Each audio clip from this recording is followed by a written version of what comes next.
All right, welcome back, Crypto Leverage Trading Group. A little bit around 1 o'clock Eastern Standard Time Friday. Happy Friday. Happy all Cryptoballers, Oracle Disciples, everybody in Crypto America. Been a great week. Bitcoin obviously fell below 30,000 and has come back. Ethereum as well took a massive hit yesterday and is now recovering.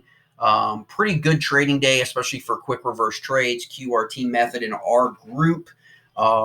Invite you to come and join the free trading community and hit the Discord link in our description. We are in the BitSeven trading platform on leverage, and we are in Bitcoin.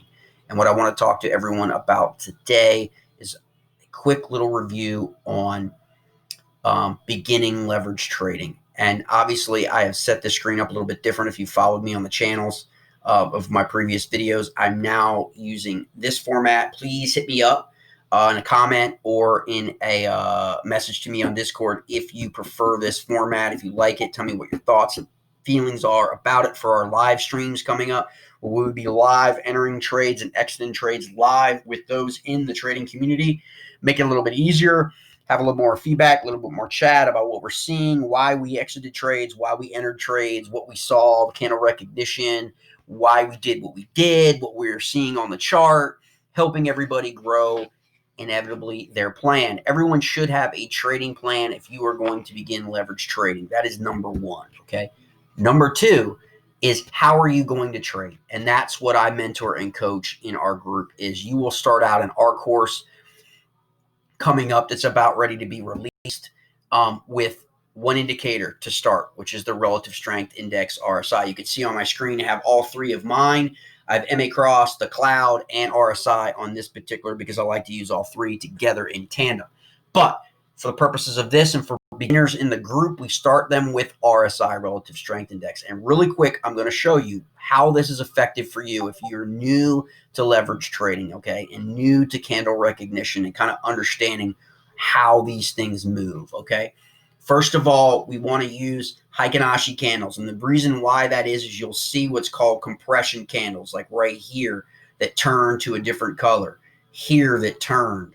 Here it stayed green, okay? And we're going to teach how you can recognize the movement in these candles that will result in a candle change and how you can read what's called the wicks. These are the spikes north, below, and above. We call them wickage, okay? But RSI is a relative strength indicator, okay? It tells you the direction, but it basically really is saying to you is the market is overbought or the market is oversold. We use an R down here. You can see we have it about 30 and 70 is our zone. When it's 70 or more, we anticipate a change in the market or a change from up to down, green to red, okay? Bullish, bearish, depending on how you want to look at it, long or short. Okay, and that's what we had here, right? So we would enter a trade here, not here. These are compressed candles, okay? And we teach this.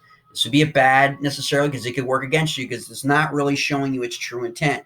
Okay, there's a lot of buying and selling going on here that affect this candle. Then we get some solids, okay? And we're still at like that 70 level. So we would QRT if we'd already had an or a first trading entry down. We would run this down to where we get to here. Now, some traders, this is a false green, a false change in direction. You would have read that by how the candle formed, but also really looking at that RSI and determining, you know what, I'm at 40. It could go lower and just waiting on a next green candle to make your determination to exit that trade, which would have been, you know, depending on your range, 5 to 8 point trade, still a successful, profitable trade. But instead, you let it go here. You let it run down to as low as it could get before that candle changed to green and you exited. Now, a lot of people make the mistake of immediately, okay, depending on the market conditions. In a consolidation market, you really don't want to do it. You know, if we're really pumping and dumping, it's a little bit different, and we get into that. But you want to wait for here, clear directional entry. Back down at 30, entered here, back up towards 70 at 67 before it went red, exit there, back down, okay? We pull this back, you'll see that we collapsed below and then bounced right back, right? And this is where we are now, right at 60. So that's how you want to look at RSI. All right, mates,